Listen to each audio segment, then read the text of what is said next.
Алматыдан Тбилисиға келдім самолетпен. Менің мақсатым әрі қарай Ереванға жету. Келдім, гостиницада бір түн түнедім и транзитпен дальше Ереванға кетем. Ереванға авиабилеттер через день екен, яғни тағы да бір күн қону керек. Сол үшін уақыт жоғалтпайын деп вокзалмен пойызбен бара берейін деп шештім. Табылған билет плацкарт болды. Купеге билет жоқ екен. И осылай өзің саяхаттағанның бір кайфы, өзің маршрут құрасың біріншіден, екіншіден барып адамдармен сөйлесіп, мысалы мен олардың тілдерін онша түсінбеймін, жазуларын бәрін іздеп тауып, келісіп, өзің солай бронь жасап, өзің жүрген осы бір кайфы, өзің саяхаттағанның. Турлармен жүргенше осылай саяхаттаған маған ләззат береді екен. Қазір соны ойланып отырмын. Енді қазір бізде 1 сағаттан кейін пойыз плацкартпен Ереванға жетеміз. Ереваннан менің 9-шы елім, сол жақтан мощный выпуск күтіңіздер ютубқа.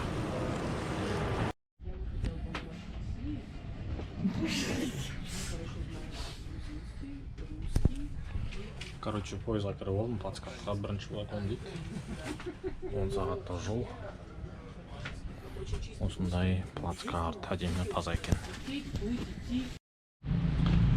Так, Арменияға келдім, достар. Астанасы Ереван. Пойызбен түстік, таңғы сағат 7. Қар жауып әдемі болып тұр. Қазір кішкене жаяу жүремін. Осындай әдемі пагодамен жаяу жүріп қайтқым келіп тұр. И әрі қарай таксиге отырып гостиницаға жететін боламын. Армениядан влог күтіңіздер. Вокзалдан түсе сала бір 5-10 минуттық жерде осындай Вардавар деген көл бар екен. Парк бар қасында. Қазір қонақ үйге дейін, енді кіруге дейін уақыт бар, соған дейін уақыт өткізейін деп осы жаққа келіп кішкене ой жүгіртіп, бүгін қайда барамыз, не істейміз деп осы жаққа келіп аялдағаным бар. Вардавар өзені деген локация. Бір қорқынышты кинодағыдай картинка болып тұр. Так, достар, мен Арменияға келген күні бүгін тұманды, қарлы, жаңбырлы ауа райы болып тұр. Соған қарамастан қаламызды аралауға шықтық. Арменияның астанасы Ереван Алматыға ұқсайды, архитектурасы, дизайны бойынша Алматыдан кетпегендей әсердемін. Бұл қаланы толық аралайтын боламыз. Осындай аллейкадан бастап әрі қарай орталық алаңға шейін қазір жүріп шығамын.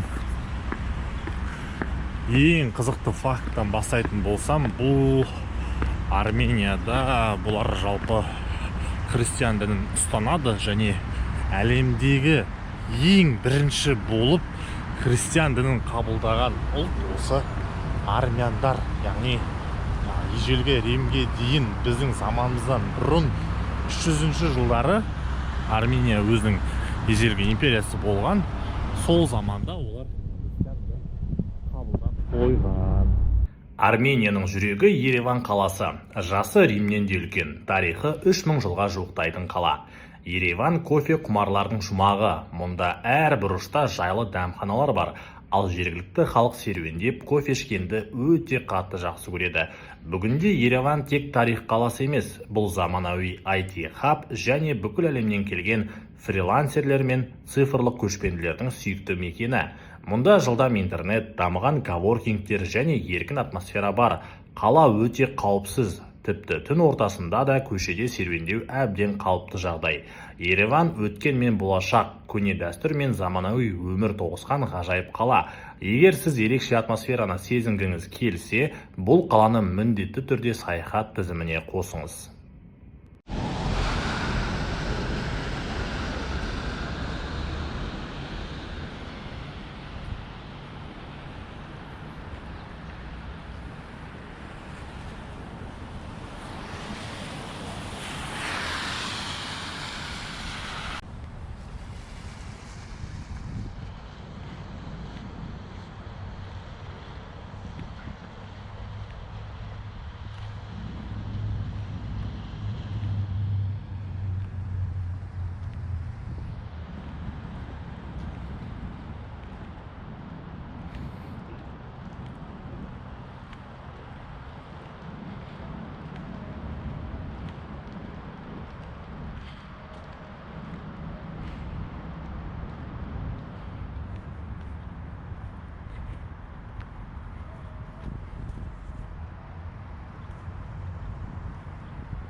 айтып өткендей, Армения христиан дінін ең бірінші болып қабылдаған ел, сондықтан бұлар өте қатты өздерінің діндерін ұстанады.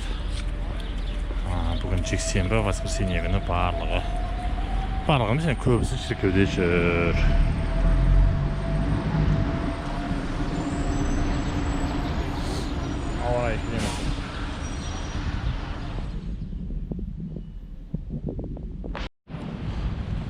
Қызықты факт, кеңес өкіметі орнаған кезде өздерінің алфавиттерінен айырылмаған екі ұлт бар. Біріншісі бұл грузиндер, екіншісі армяндар. Кеңес өкіметі орнаған кезде барлығына кириллица енген болатын, бірақ осы екі ұлт сақтап қалды. Себебі грузин Джугашвили болды. Йосиф Сталиннің негізгі фамилиясы Джугашвили, қателеспесем. Бұл грузиндердің сөзін сөйледі. Берия грузин болған, тоже басшылықтағы армяндардан Мизаян деген кісі болған. И сол Мизаян да осы армяндардың әрпін сақтап қалайық деген. Міне осындай өздерінің әріптері.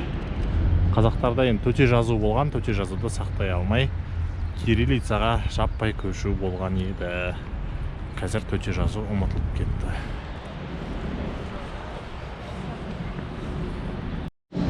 Дәл қазір Северный проспект деген қаланың басты көшесіне келдік. Арбат десек болады, немесе бір Таймс сквер сияқты өзінің бір ритмі бар, деловой центр.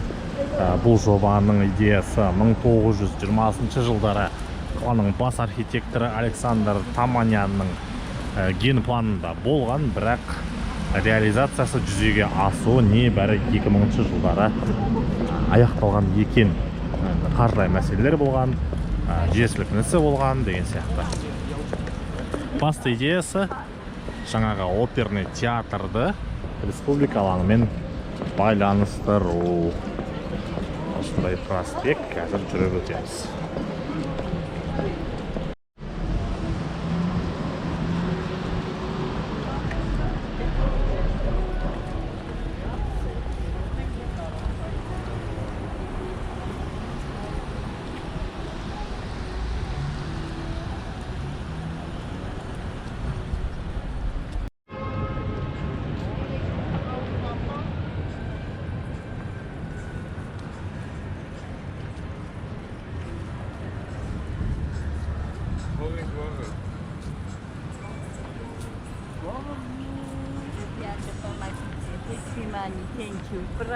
Праздник, помогите.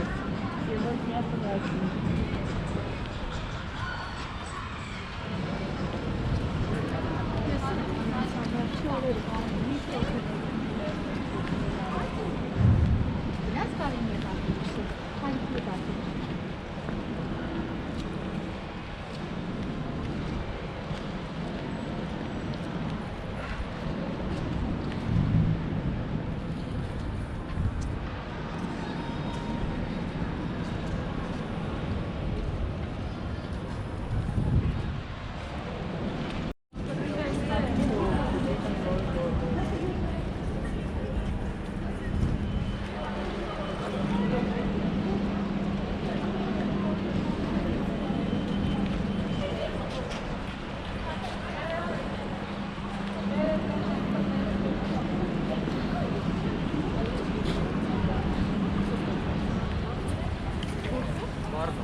Бұл Армения тарихының музейі, мынау бізде республика алаңы. Ар жақта консерватория, мына жақта ресторандар орналасқан.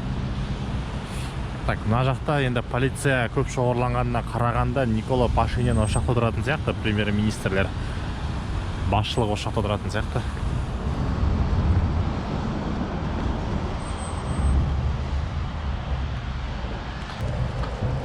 Бұл республика алаңы Армения үшін маңызды үлкен алаң. дәл ана жерде Никола Пашинянның кабинеті бар екен. Кішігірім митинг болып жатыр. Аналары митингі 8 наурызға байланысты болып жатқан сияқты. Бұл соғыста қақтығыста қайтыс болған әскерилердің аналары олардың портретін ұстаған екен.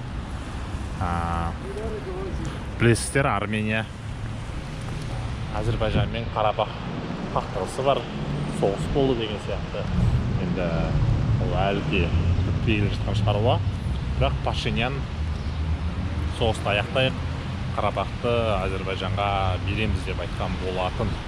Бұл халық арасында енді үлкен дау тудырды. Пашинян неге Арменияны, неге Қарабақты беріп қойдың дегендей. Бірақ енді Пашинян да өзінің бір саяси мүддесі болған шығар. Соғысқанға қарағанда елдің жағдайын жасау керек деген болар.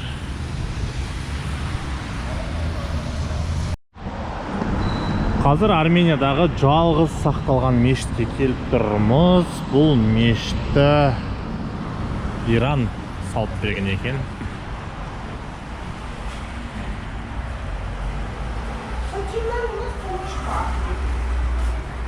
Арменияда жалпы 8 мешіт болған. Соның жалғыз сақталғаны осы көгілдір мешіт деп атайды екен. Ана төбесі көгілдір түсті болғандықтан.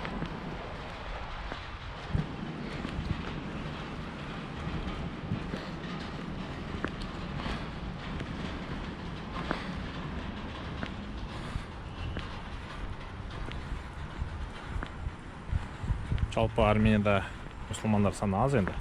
Христиан діні негізгі дін болғандықтан. Сондықтан бұл жақта намаз оқыла ма, жұма намаз бола ма, белгісіз.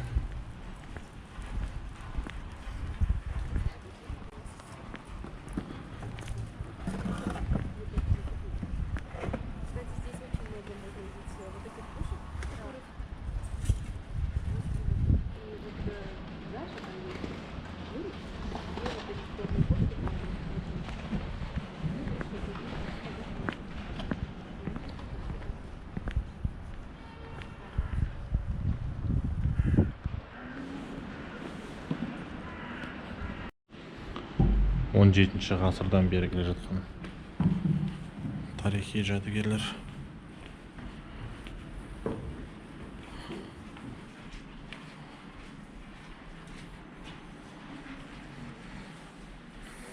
Иранның атынан берілген сыйлықтар бұл. Иран мен Армения. Иран мен Армения достығының символы.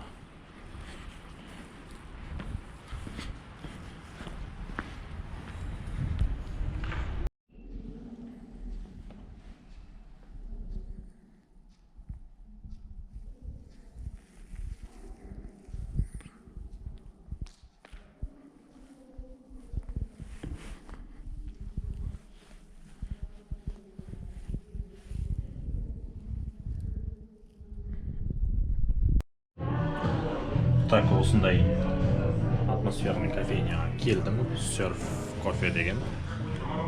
Түсінгенім, армяндар асықпайды екен. Жалпы асықпай өмір сүремін осындай.